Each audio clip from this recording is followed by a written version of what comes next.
Mga kalingap, mga ka-Adonis. Ito ay medyo nababagabag ako at gusto kong bigyan ng reaksyon at saloobin, ilabas yung aking saloobin. Kasi medyo marami ang nagsasabi na tinotolerate daw ni Kalinga Prab itong si Dan o ang kanyang tito, ang aming tito na si Kuya Brooks, at sinasabi na kinakampihan. No? Kagaya dun sa sinabi ni Kalinga Prab dun sa kanyang live nung nakaraan na siyempre pipiliin niya rin daw ang kanyang pinsan at ang kanyang tito na si Kuya Brooks. Sa tingin ko dyan, ang assessment ko dyan, hindi naman siguro ibig sabihin na talagang tinotolerate or kinakampihan. No, alam na natin kung ano yung pagkukulang, kung ano man yung pagkakamali, lapses, lahat naman tayo dumadaan dyan. Alam naman natin na naiintindihan natin na may mga nasaktan, no, may mga talagang hindi agad-agad makaka-move on, pero pasasaan din, magiging okay din yan. So doon naman sa sinasabi ni Kalinga Prab na mas pipiliin niya pa rin si Uncle Brooks at si Insan Dan, naiintindihan natin yun sa parte na yun. Dahil, syempre, kadugo mo pa rin yan. Pero hindi ibig sabihin na sinabi niyang pipiliin, hindi sila nakapag-usap. Marahil nag-uusap yan, hindi pa pwedeng hindi na napag-usapan nila kung ano yung pagkakamali, kung ano yung lapses.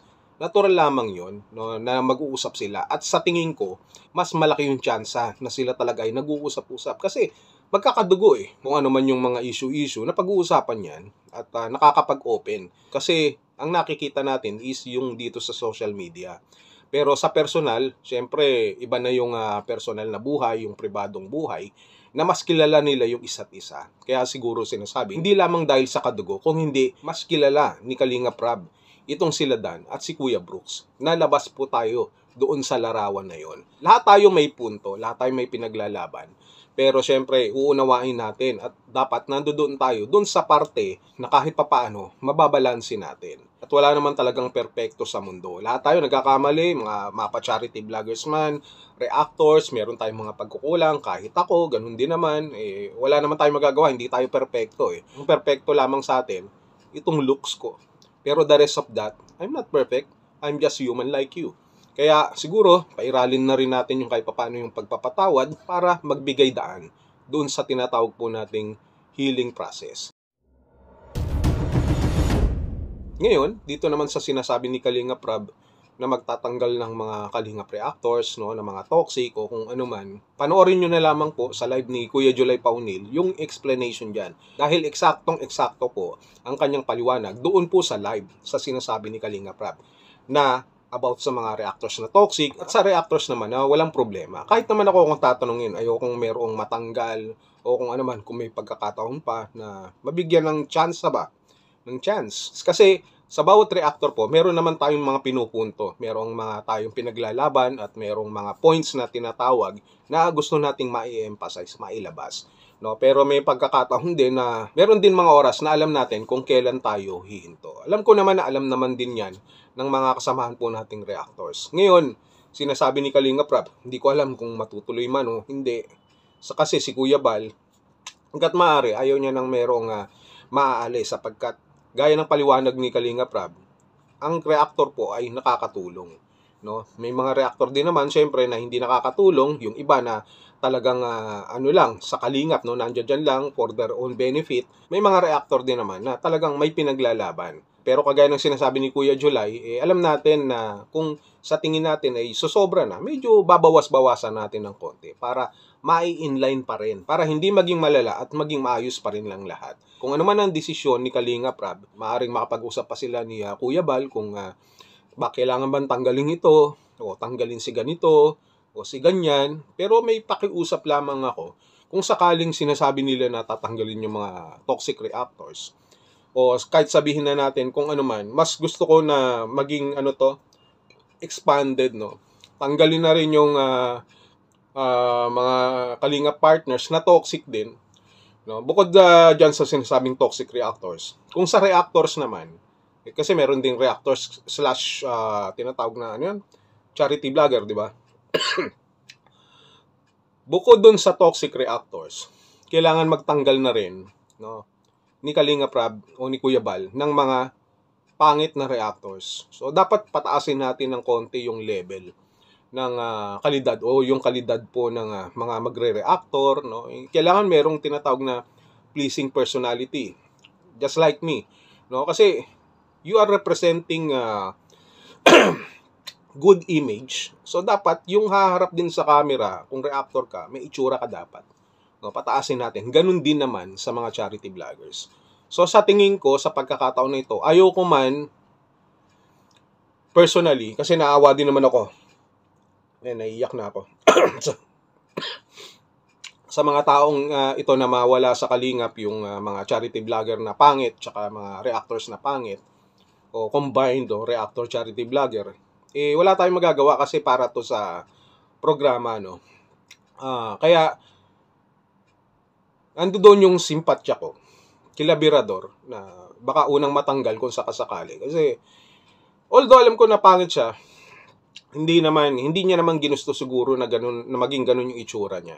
Wala tayong magagawa. Kung siguro pinapangarap ni Birador na maging kasing itsura ko, hanggang panaginip na lamang. At least ipagpapaubaya ko sa kanya yun na managinip na lang siya. Yung mga pangit na reactor, pansamantala lang naman yun kung sakasakali matatanggal yan. Sila Birador, sila Jobiliton, mga pangit, no, sila Jason Albasan na mga pangit, sino pa ba? Madami actually, Pero siguro kung sakasakali mawala kayo sa kalingap bilang reactor, i-sponsoran ko na lang kayo.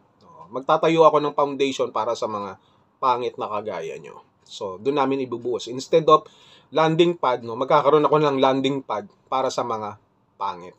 No, landing pad, charity for a cause for ugly reactors and ugly charity vloggers. Yun yung mga ugly charity vloggers. Marami dyan na baka matanggal din, kagaya nila JP Alibio, Kindred TV, Dr. Lab, Juan TV, no? Sino pa ba? Kuya Mil, no? Yung mga pangit na reactors. Kasi ang natitira na lang dyan ng mga charity vloggers na mga gwapo talaga, syempre. Kalingap Edu, no? Yung mga kasama natin, Sam Ashley, Gab Becerra, no? Yung masasabi mo talaga, Nathan Cute, kasama na yan dun sa pangit reactors / charity vlogger. So, itong mga pangit na to, nanganganib talaga.